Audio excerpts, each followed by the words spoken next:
Recently, the United States Senate had the opportunity, in the form of legislation, to extend benefits to U.S. Navy veterans who served in Vietnam and developed cancers and other diseases as a result of exposure to Agent Orange.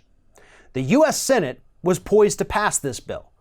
They said, well, yeah, these people served in Vietnam. They were exposed to this. They're now developing debilitating diseases. Tens of thousands have already died from it. So why wouldn't we extend these benefits to members of the Navy when we're giving it to the Army and the Marines and everybody else? The Navy deserves it just as much. They had just as much exposure. And then Republicans in the Senate said, I don't want to do it. And that's what happened. That's where the bill died. Republicans didn't want to give these U.S. Navy veterans suffering from cancers because of their exposure to Agent Orange that the United States military dropped. They didn't want to cover their health care after they were the ones who gave them cancer. That's what happened. In case you're not familiar with Agent Orange, let me go ahead and run through this massive list, and this is actually only a partial list, of some of the diseases and cancers that Agent Orange has been known to cause. Soft tissue sarcoma, non-Hodgkin lymphoma, Hodgkin disease, chronic lymphocytic leukemia, respiratory cancers including lung, bronchus, trachea, and larynx, prostate cancer, multiple myeloma, bladder cancer, and overall Vietnam veterans as a whole have increased rates of cancer, nerve, digestive, skin, and respiratory disorders.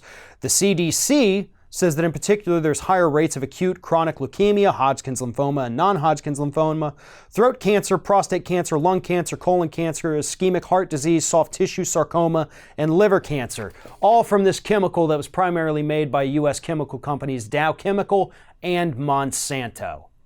We were dumping that thing by the barrel full, by the plane full, all over Vietnam. Vietnamese citizens, U.S. military personnel and soldiers getting doused in this, developing cancers over time. Again, tens of thousands have died. Tens of thousands U.S. soldiers, veterans here in the United States have died from this already. Even more are still developing these illnesses.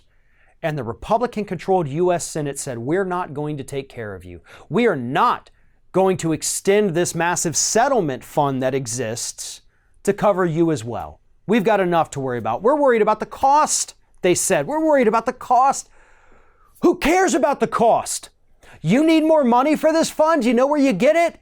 You get it from Dow and Monsanto, the people who knew how toxic this herbicide was and still sold it to you anyway, hid the dangers, let people develop cancer, and pocketed all the profits. They still made more money off of this than they have had to pay out in settlements. So if you're worried about having to pay for these people getting health care, then why don't you go back to Dow and Monsanto and say, hey, you didn't give us enough, fork it over, unless you want to fight this out in court again, because you've already lost in the past and there is no reason to think you're not going to lose again now. This is atrocious, especially for the Republican Party, who claims to care so much about veterans. Oh, Democrats are horrible for veterans. They don't care about the VA. They don't want to fund you. Bullshit. The people who don't want to fund care for veterans are the Republicans in the United States Senate, and the vote they took last week proves that beyond a shadow of a doubt.